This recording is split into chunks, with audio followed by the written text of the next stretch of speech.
welcome to the Stock Car Spectacle. I'm Ian Jortson. And I'm Nate Kendall. And this is our 9th episode, and we're going on to number 10 next week. It feels like a big milestone for us. First things first, it is finally race week. Yes, Chicagoland Speedway coming up this week. We're both heading out on Wednesday. Yep. Yeah, I've been waiting for this day ever since the Cup race ended on Sunday last year. Let's go. So excited, and especially after the finish last year. Oh, absolutely. And this new package, the racing can only get better. Yeah, who knows what we're going to get. Yeah, I for sure know it's going to be a good one, though. Oh, yeah, without a doubt. So if you see us at the track, come stop by, and we'll be at the campsite. Maybe we'll give you some stickers. So maybe we'll give you some beer, too. Yeah, right. So let's get into it. So let's talk about the ARCA race. We had Ty Gibbs winning his first ever win. Absolutely. Before you want to get into the ARCA race, you want to talk about Diecast of the Week first? Hey, nice call. Almost forgot about the Diecast of the Week. So, yep. In honor of it being Chicagoland race weekend, I had to bust it out for my boy Daniel Hemrick. So, the 2018 Smoky Mountain Herbal Snuff Camaro, and this car is just, with the color chrome and everything, badass with the green and how it worked. So I really started picking up on Hemrick, I would say, midway last year. I mean, I've always liked the guy. I mean, championship 4 appearances and his 2 Xfinity seasons full time. And the first year was the second year was getting better. Right. So I was kind of like, oh, this kid's all right. And to me, so I'm a Trevor Bayne fan. Used to be Trevor, still am, but he doesn't drive anymore. Daniel Hemrick just kind of reminds me of him because you hear about him in the garage. He's one of the nicest guys in the garage and everything. He'll make time for the fans and everything. And so I kind of like rooting for the underdog. So I'm hoping that this windshield will have a signature on it come our next show. But yeah, I don't know. I just love the car. Definitely, man. It really pops out at you, too. Absolutely. Like, I saw the original version of it, and I was just kind of like, nah, why not? If I'm going to get this car, I'm going to go all out for it. So I got the color chrome, and sits in my room, and now it's just waiting the signature. I think he made his debut at Richmond last year, yep. And then he ran this car again at the Charlotte Roval. Yeah, I do remember that. He was fast in the Roval, but then he got wrecked. I think he finished like 17th or something like that. But yeah, this car, I love it. I wish they would bring it back. Oh, I hope they do, because that was a sponsor of his in the Xfinity Series as well. It was a sponsor of his in the Xfinity Series, so why not? Yeah, exactly. And they know that he's capable of, He can get it done. I mean, past couple of weeks, he's strung together 3 straight top 15, so the rookie's finally starting to get his... He's finally starting to get his feet wet. There you go, man. There you go. And my diecast of the week, we're actually sharing a number today. Oh, with the 8 brothers. Yes, the 8. And it's the 2007 car that they ran at Daytona. Oh, yeah. And, the red, the white, the blue. It's just badass. And, I kind of like our diecast right now because this is one of the last years that they ran the 8. I think they ran it one more year at 08 when they had Mark Martin and they had him split time with someone else. But, this is one of the last times that we saw, like, a genuine driver in the 8. Iconic 8. Yeah. And then the first year bringing it back. So I thought that was pretty cool. So, yeah, this is one of my favorite Dale Jr. diecasts. I actually found this, like, 2 weeks ago at an antique shop while I was doing some Father's Day shopping for my dad. Antique shops are like a gold mine for old NASCAR. Oh, yeah. And that's where I found the Amp Energy car. I got my dad the Dale Jr. Daytona 500 win diecast back in 04. Oh, hell yeah. So, go antique shopping. You'll find some great NASCAR stuff. So, let's get into the ARCA race now. Let's get into this ARCA race. So, I mean... It was another iffy ARCA race for me. 9 drivers finished on the lead lap, which is an improvement. It's a lot better. But it brought some excitement for sure at the end. We had Meads leading on the final lap, or Meyer, whatever his name was. I think it was Meyer. And Ty Gibbs, he passed him on the last lap. We had a last lap pass. So that's pretty exciting for the ARCA series. And actually, the crowd there wasn't half bad. I'm not sure if it was for the ARCA race because we had the truck race later that night, but still getting people in the stands to watch the ARCA boys go at it. That's a little improvement for them, but exactly. Still we got to get better quality racing on the track. Yeah, without a doubt. And we've talked about this before. NASCAR bought the series, so hopefully change will come. So yeah, 9 cars finishing on the lead lap. That Moffitt was the last guy in 9th, finished on the lead lap, and then 10th place again, 5 laps down. Like, how? I don't understand. Like, yeah, we've talked about this week in, week out. How are these guys going to be able to compete when, there's only now, what, you said 9 competitive cars? Probably not even. Not even. You're still getting, let's see, best time of the race was a 33:33, it looks like. That was by Ty Gibbs.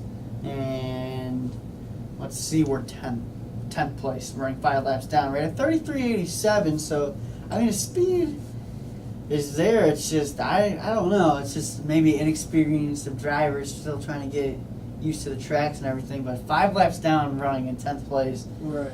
Yeah. But you don't see this in the K&N series, right? No, they all are fairly competitive in K&N, and this is still a joke to me. I mean, I'm not gonna completely bash them like I have in the past weeks. See our other shows to see that one. Yeah, right. I've gone off on them before, but yeah, I mean, I don't know what to really say about it. I mean, we really only had 12 cars that were in the race the whole time. I mean, 12 cars finished the race out of the improvement. 22 cars entered this one. Oh, that's a lot better. But Wayne Peterson in 22nd did not complete a single lap. Didn't even start the race. Oh, man. So, the fact that they can't even get competitive cars, 22 competitive cars, it's ridiculous. But that's improvement. But only 12 cars finished the race. Michael Self came home 13th. He had issues again. And they've had some bad luck this year in that Sinclair car. Yeah, hey, maybe he'll get a win in Chicagoland like this last year. Yeah. Who can forget the 3-wide pass he made, 3-wide move he made on the final restart of the race? Took it to the bottom, and he got it done. That was awesome. I think he's going to be the star of ARCA, like, if there will be. Yeah, if there is a star of ARCA. I mean, the star of ARCA is, hey, I drive for Venturini Motorsports. I'm probably going to be an ARCA champion someday. Yeah, that's pretty much it.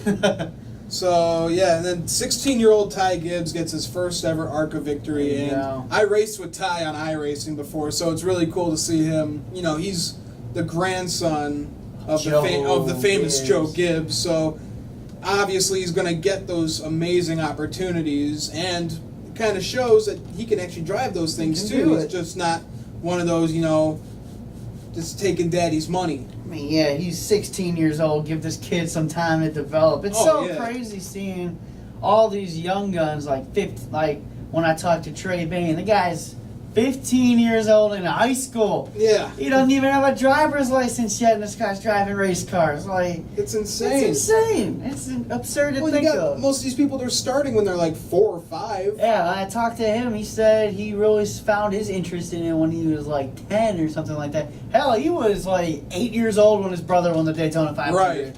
Like, what? How much more motivation can you get? Come on. So you grow up around racing, most likely you're going to get into it somehow. Because look at the whole Earnhardt family.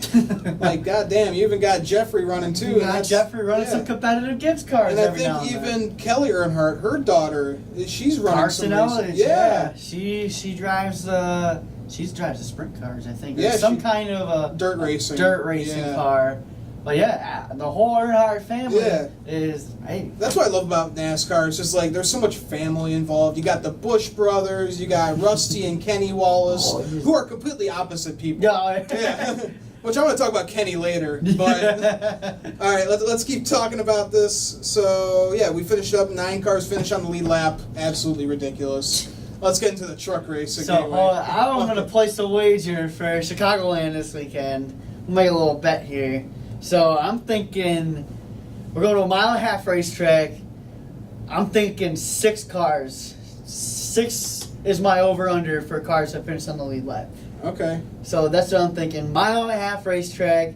Michael Self and the Venturini boys are going to be fast. Want to bet a 6-pack on that? I will bet you a 6-pack on it. Right now, we are shaking here. I'll say 8. You're going to say 8? Yeah. I'm saying 6. 6 cars are going to finish on the lead lap. Michael Self's going to victory lane.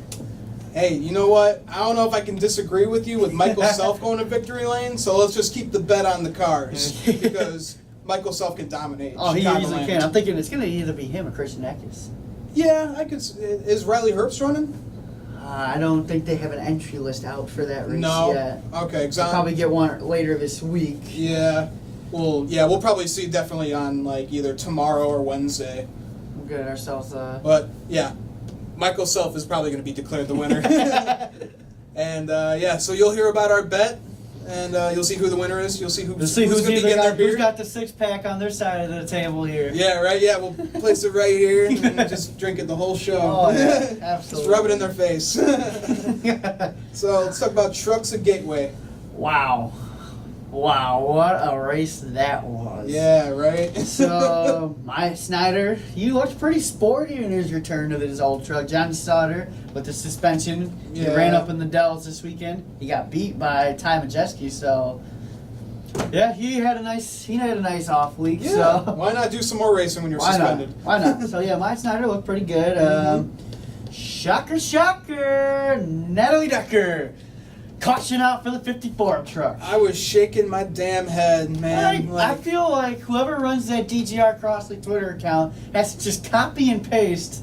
Decker runs into trouble, enter night early. Yeah. That weekly update. They have it on their clipboard. They just have it on their clipboard, like things to do. Oh, talk about Decker wrecking. Like, when is the experiment gonna end, David Gilliland? Come on, man. He'll pull her, man. Like, hell, put Greg Biffle in that truck. And every time she gets in a wreck, she looks so shaken up. Like, she is not used to this stuff She's at just all. like, she just feels so hurt. Like, you don't know what you're doing. Mm-hmm. You don't know what you're stepping up into. You ran the ARCA series last year. Like I said, you get 7 competitive cars in there. Now you're running the truck series, and you got at least 15 to 20 competitive trucks out there that can get it done. So I just, And she does not take criticism well. She does not at all. She turns off her comments on Instagram after she wrecks. Yeah, she hides from it. If you want to be good, you got to take the criticism, and you got to motivate yourself to be better. And all I'm seeing her doing is,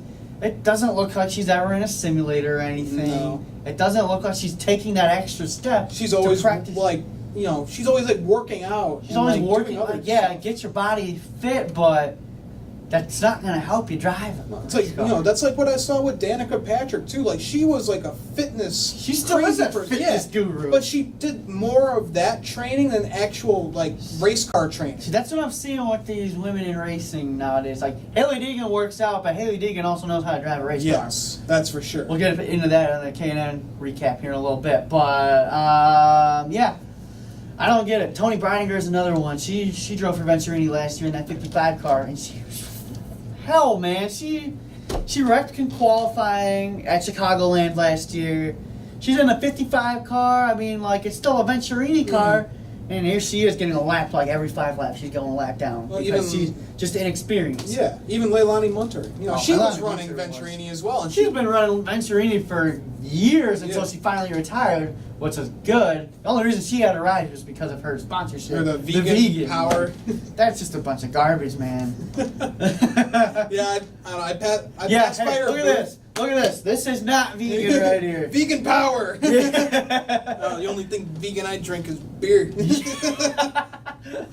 But unless you got the wheat in there, then you don't got. Whatever. Gluten-free beer. Let's find that. Hell yeah. And then Ross Chastain taking the gamble. No tires on the final stop. Man, what a ballsy move right there, man. And hey, it paid off for him in the end. Coming to the checker flag. The Melon Man Challenge is over again, and this time, for real, he passed inspection. Ross Chastain gets the win. That's got to feel great. I loved it in Victory Lane when he pointed down at that ride out, and he's like, is this too low? It's not too low. And that was just awesome when they give him the money, and he's like, somebody hide it. Take it away. Before they take it away from us again. That was so great. You just got to love the energy off of this guy. Like, he's so great for this sport. Oh, how can you hate Ross Chastain? I mean, the guy's a freaking wheel man. Oh, yeah. And just, him smashing the watermelons in Victory Lane, too. And this time, it counted this time. And he sprayed a Hermie with it, too. He sprayed a Hermie with it. It counts this time. Ross Chastain is now only 38 points out of the top 20. He can get it done. I expect him to be fast at Chicagoland. Oh, hell yeah. The sisterhood track to Kansas Speedway where, who won that race earlier this year? Ross Chastain. Ross Chastain. So look for that truck to be fast. Oh, what a great race. I mean, even scrolling down through this field a little bit, had to be a feel-good moment. Todd Gilliland finished second. Hey, Todd Gilliland is 31 points. Get this, guys. 31 points out of the playoffs in the Truck Series. And he drives for Kyle Busch Motorsports. Like, that's just got to be an utter embarrassment right there. I can tell why Kyle Busch goes off on these guys sometimes. 2 out of 10. 2 out of 10. Hell, at points, it's like a 1 out of 10. Their program is great, but... Yeah. You see what Greg Biffle can do in those trucks. Man, he ain't driving a race car in like 3 or 4 years, and what does he do? He comes out and he wins in a new package. So, man, these kids really need to step it up. Really need to step it up. So, like we said, 31 points out. The top 8 make the playoffs. Like, that's a bit. You gotta start getting it together, man. I've been saying getting it together, Todd Gilliland. I feel like that's coming out of my mouth every time we do a show. Oh yeah, and it's sad to say because I really thought he was going to be something. I really thought too. So this is definitely his last year with Kyle Busch Motorsports. If he does not do anything, Kyle has no problem with kicking him out. Oh, he has no problem finding better talent than him. So he will too. Oh, he definitely will. He's one of the smartest people in NASCAR. Damn, I'm a genius. Right. I love that tweet. That was perfect. Scrolling down through this field some more. Like, let's see. So Todd Gilliland finished second. Where did Harrison Burton have problems? I think he finished 16th. Yeah. Not a good day, buddy. Not a good day. And then the 51 truck. Who was in the 51 this week? Was that? It was either Eckes or it was Christian Eckes. He started on the pole and he got bumped out of the way, I believe. Yeah. So KBM did not have a good week except for Todd Gilliland. I thought Christian Eckes was actually going to have a good race too. Yeah, that's rough. Yeah. It is a 46 truck. So Chandler Smith finished 4th. It's technically their 5th entry, I believe. Yeah, we got 5. Because I don't think any Cup teams can do a 5th entry, but I know Xfinity and Trucks can. Yeah. Because I guess they don't really care as much. I don't know the rules. NASCAR changes it all the time. So whatever fills more seats, man. Exactly. Gotta do what you gotta do. So yeah, great truck race. Good for Ross Chastain. Keep it up. 2 in a row. I put that in my asterisk there because last week. Yeah. I was really excited to come home and watch the race. And then I blew it for him. Yeah, he ruined it for me. You did not say anything like, hey, man, don't give me any updates on this truck race. I'll remember next time. You got to remember next time because if Ross Chastain's winning this damn thing, I'm going to be excited. You want to know something? I work at Ross Dress for Less. That night, Ross Chastain won. When did you start that job? I think I started it right around when Ross Chastain got his first win. Right around when he got that Iowa win disqualified. Interesting. Watch Ross Chastain win out from here. No, I started working there like around the time he got like his Kansas one. Really? Yeah. I thought you were still at Panera by then. No, that's when I started like my orientation for Ross. Okay. So yeah. Hey. I think I'm gonna stay there for a while. Maybe. All right, before we get into Sunday's Cup race, let's talk about the K&N a little bit. That was a NASCAR star-studded field right there. Yes, it was. Having guys like Austin Dillon, Ryan Preece, Daniel Hemrick, Noah Gragson, guys like that. So that's cool to see. But it wasn't the Cup guys and the Xfinity Cup guys who stole the show in the beginning. It was, believe it or not, it was Haley Deegan again. Yeah. She is the real deal here, folks. Watch out, people. Winning the pole on a road course, like hell to the yeah. Her first time being there too in one of those cars. That was awesome to see. And then this pisses me off. That Ryan Preece getting black flagged on that final restart. I'm sorry, but when the flagman waves green, you go. Yeah. And what did Ryan Preece did? He went. And he was pissed off as hell. It doesn't matter what you're racing for, K&N or Cup. If you get like a win taken away from you like that, because he had a fast car that day, and to get it taken away from him like that, that's just utter BS right there. Right. Like, I just, stuff like that really pisses me off because the flagman waves green. you go, man, you go, and I just it's the rules of life. It's the green rules means of life. go. Green means go. Last I thought, Yeah. but sorry, K&N official, you dumbasses. Well, they got to figure that out too. Yeah. Because who cares? Like, who goes first when they wave the green flag? When it's you go. The second you wave it, you go. You climb up through the gears here, and you go. So it's utter BS. K&N screwed up there. Yeah, I don't like that one bit whatsoever. But the show must go on, and Noah Gragson wound up getting the win. So must have felt pretty good for him getting the checkered flag this year. Definitely, he's running hot. He's getting hot in the Xfinity Series right now. So getting that checkered flag, get the momentum rolling. I think we'll probably see him grab a win or two this year in the Xfinity Series. If Noah Gragson needs to win a race, I'm trying to think of a track he could get it done at. Well, you got Daytona next week. Mm-hmm. I mean, Junior Motorsports is always good. Always good at Daytona. And that's about...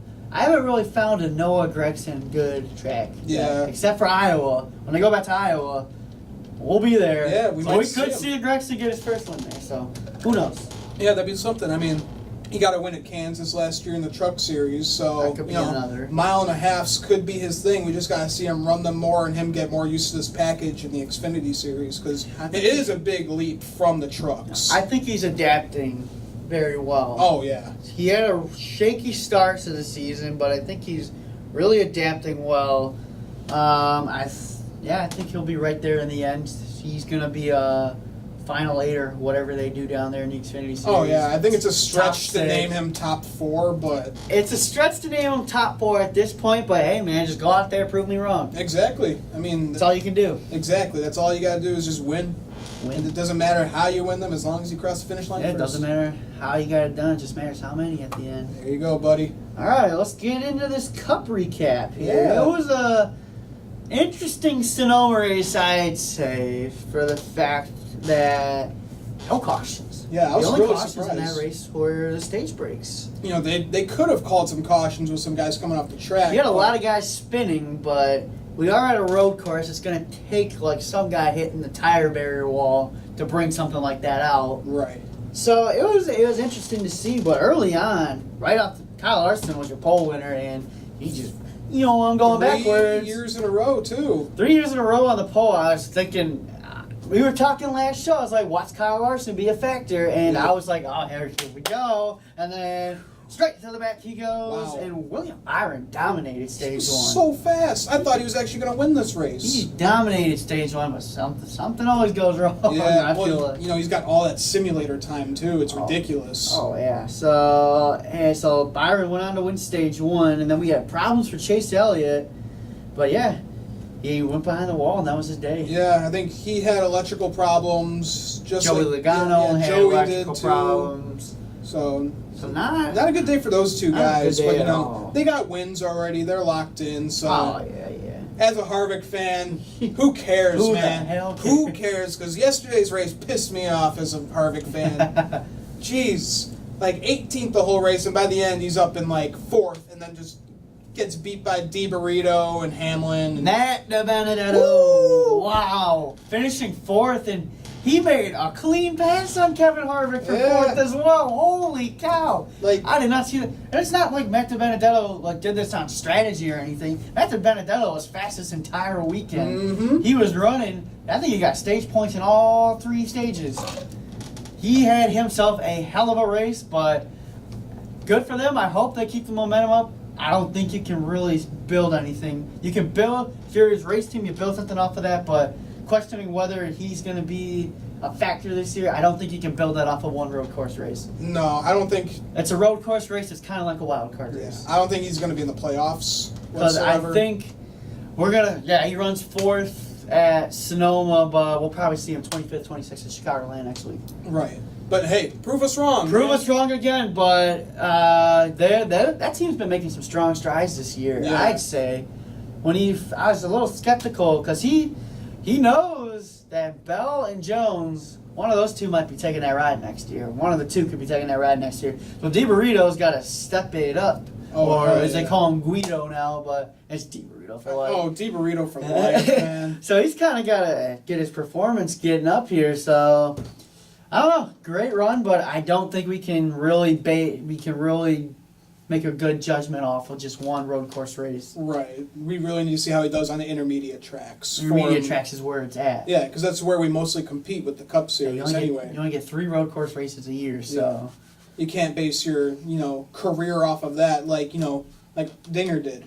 Yeah. That's the only tracks he was good at. And he wasn't even like those final couple of years like he would qualify well. He would always have problems in road course races, and everybody's like, well, he just blew his chance. He was good. Dinger was good. Owen Dinger was good on road courses, and he was good at Martinsville. That was it. It's only good tracks. Road course legend Boris said, man. Come out of retirement, Boris. We miss you. I miss him, man. I miss that afro. Man. He was a great presence around the track when we went to those tracks. Everybody loved Boris. Oh, yeah. So, and Martin Truex Jr., that second half of the race. Dominant. Oh, yeah. Pure domination. I thought Kyle was going to chase him with that screwed up front end. Yeah, we forgot to even talk about that. Kyle Busch just slammed into the back of Ryan Blaney. And for once, he admitted he was wrong. Hey, he said, tell him I'm an idiot. After he called all 40 of the other drivers and then Clint Boyer was just like, so we're all the idiots, but how many times, I haven't spun out once this weekend, how many times have you spun out? Yeah, like talks directly to Kyle, like, how many times do you spin out, bud? I don't know, I love Clint Boyer. Hey, if they're talking 40 idiots, Kyle Busch is one of those idiots. Exactly, yeah, you say 40. You are one of them. Yeah, and I think he knew it too. He knew he screwed up at one point. But yeah, just another dominant day for Joe Gibbs Racing. Martin Truex Jr. gets his 4th win of the season. 2nd year in a row at Sonoma. 2nd year in a row. They're calling him the road course ringer now. Hey. He's running well. I mean, Watkins runs really well. Hell, he almost won the Roval last year. So yeah. That whole Jimmy Johnson incident. But yeah, Martin Truex Jr., he's a road course ringer. Respect him for that. Yeah. First we thought he was the mile-and-a-half guy, and now he's the road course guy. He's a true champion. What else right can there. he do? He's running well on every single platform or racetrack we go on. We got to go to more. We got to have him win a super speedway now. You know? Yeah. I don't even think he's won at a super speedway. Think so. To be he honest. almost won Daytona in July last year, and Denny Hamlin, and the Daytona 500. Who can forget that race? Oh my God, that was one of the best Daytona 500s I've ever watched. Compared to the one with Harvick and Mark Martin. Oh yeah, that was insane. But close we're not talking about Daytona, and we are talking about Chicagoland Speedway. That's right, buddy. 1.5 miles, best race of the year last year, arguably one of the best finishes in the whole series. Slide job! Dale Jr. makes his return to the broadcast booth. Rick Allen, how many times is he going to say, and green flag back in the air, we're underway at Chicagoland. Rick Allen just makes it so exciting to watch. How can you just not love and green flag back in the air? Right. Oh, you gotta love that, and you gotta love Jeff Burton's inside, Steve Letart's inside, and good old slide job. Oh hell yeah! And just I love the whole crew with NBC. You get Dale Jarrett, you get Kyle Petty, you get all these former drivers. You get former crew chiefs like Steve Letart. The intelligence just runs through the freaking roof with these guys. And then, they know everything about these cars. Absolutely, and then it was DW's final race, but DW, man, I was expecting the best boogity ever. It was mediocre. It was mediocre at best. Like, your one at Bristol was better when you did it on the flag stand. Right. I was expecting a little bit more oomph out of you, man. And I was expecting him to run his car in front of the pace car on Sunday. Like Richard Petty did that one year. And then he got black flag. Yeah, that was cool. Oh, yeah. But come on. I'm hoping they maybe do that at Darlington for DW. That'd be pretty 17 Tide car. Yeah. But, yeah, I was a little disappointed in that final boogity. But it was cool at the end when they brought Larry Mack out. Yeah. And they did the side-by-side, what they were in 2001 when they started and what he ended with. You're right. So it was a hell of a career regardless. You can't hate on DW. Oh, yeah. I mean, he's a little bit out of his time, but he still makes watching races. Watching a Fox broadcast on Sunday ain't gonna be the same without him, especially if they're just going to a 2-man broadcast. It's gonna be weird too. Jeff Gordon brings good insight, but he's just not all that exciting. Yeah, not the kind of Mike Joy brings good insight, but he's also not that exciting. So this could be really broadcast next year. Like get Larry Mack back in the booth. Larry Mack knows his shit. Oh my God, he was great in the booth. He made some great calls. He's such a great crew chief. I mean, Larry Mack crunching numbers and everything on it. I'm like, how much he was with Earnhardt. He was with Davey. Oh my God, he has some of the greatest drivers in crew chief for. He got Earnhardt his first 500 win. Yeah, exactly. Like he's the one that figured it out. Week in, week out, Larry Mack is the guy who's on top of everything, correcting people like if they're wrong and everything. Mm-hmm. He's got the average of the last cautions. He's got the fuel mileage figured out. Get him back in the booth. It might oomph that broadcast up a bit. Right. So I got a question for you. Is road racing exciting to you? All right. So I don't like Sonoma's track at all. I don't really like it. I mean, the carousel, bringing the carousel back was exciting. I love the Watkins Glen racetrack, but road course, but I don't like road course racing for one reason, and that's because I don't like third place running 28 seconds behind. I don't like 10th place running 65 seconds behind. Like, it's just follow the leader at a road course, and it's not all that exciting. But Watkins Glen was a hell of a show last year with Chase getting his first win. So out of the two, I'd have to say that Watkins Glen's my favorite. I like the Roval.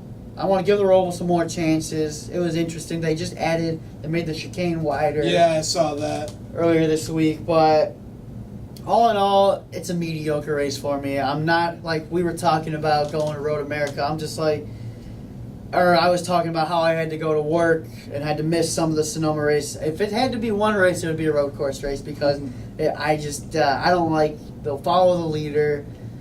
Everybody's spread out by like 50 seconds to a minute. Like that's absurd. And so, I mean, that's sometimes when you get the road course racing, like, I don't know, man. I think they're some of the most exciting races because it's different from what we normally get.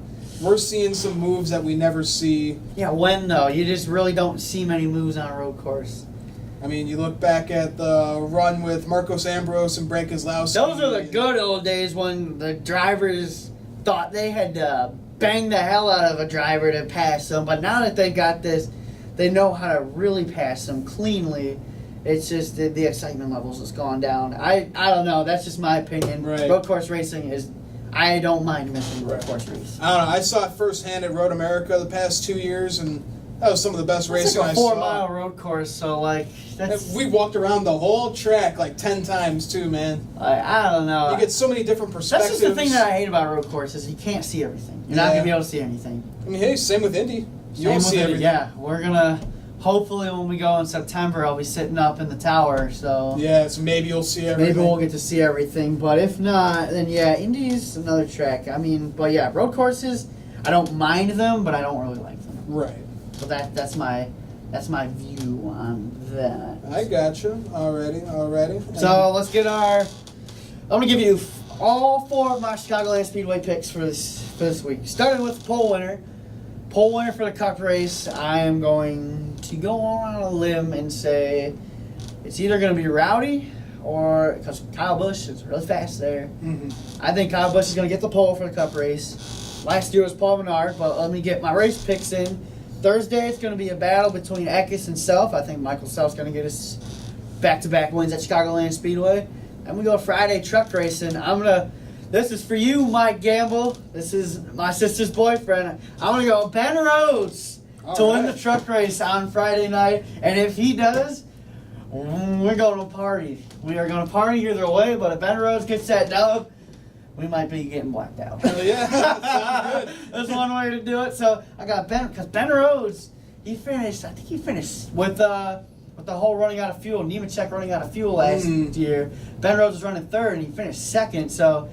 And he's got wins on mile-and-a-half racetracks. He won at Kentucky last year, so that's a totally different layout than Chicagoland, but he's got speed at Chicagoland. So, well, I look for Ben Rhodes to be fast, and I think Ben Rhodes Come on, man. Do it for the gamble, man. There you go. And then Saturday Xfinity race. I haven't seen an entry list yet for that. Depending on Cup drivers, I don't know. I know Ross Chastain's running the 10 car. That'd be awesome for him to get it done. Hell yeah. But I don't see that happening. I look for the Junior Motorsports cars to be really good there. I look for Justin Allgaier.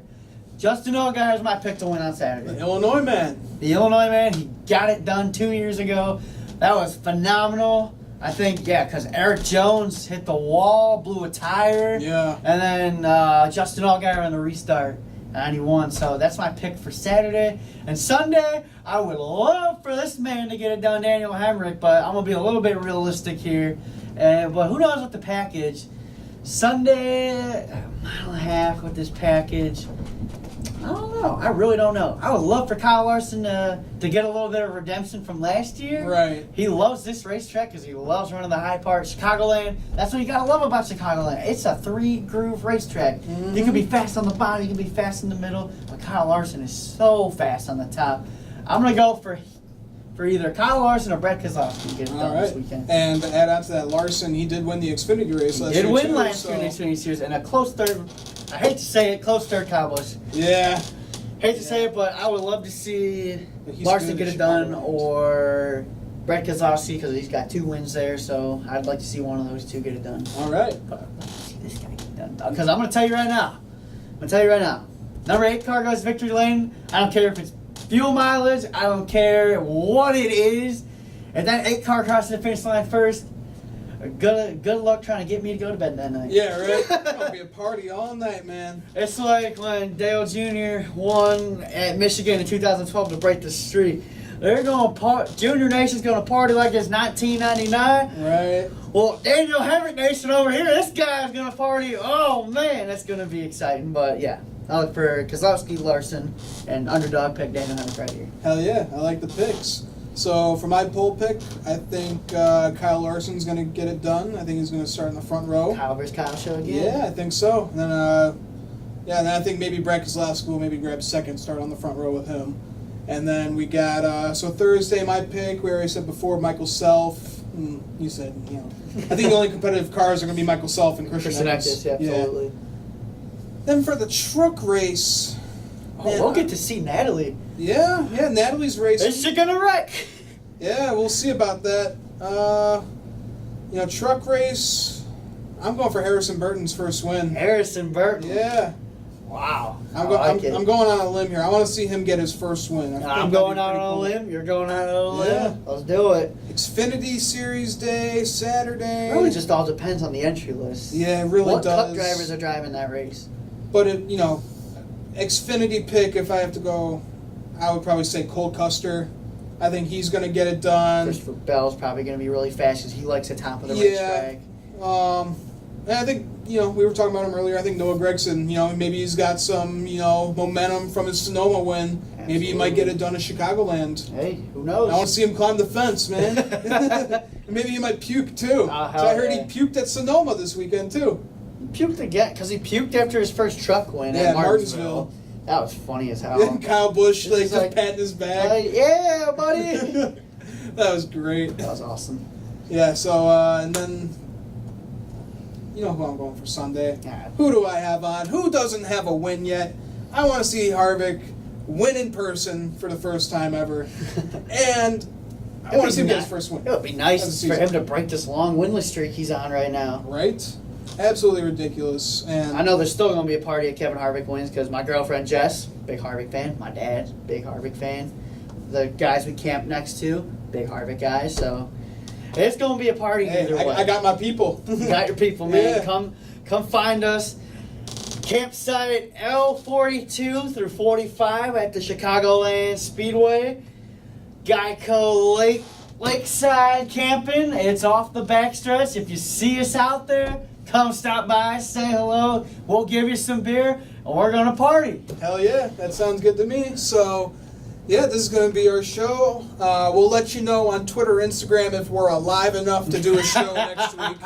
So, it all depends on the outcome. Yeah, exactly. It all depends on the outcome. Oh, and be on the lookout because when I arrive, I did this last year. When I arrive at the racetrack, We'll have to include this video in here. My dad has it. I got out of my car. I rolled my windows down. I got out of my car like a race car driver. And I started celebrating. Mikey G hands me a beer. I fucking down that shit. I just start spraying it everywhere. And it's like I just won. So catch me Wednesday at about 12:30 doing that again. And that video will be on the next show. All right. Sounds good to me. Well, I'm Ian Jortson. And I'm Nick Hensel. We'll see you maybe next week. Maybe next week. Have a good time. Have fun watching the race, and maybe you'll see us at the track. Have a good one.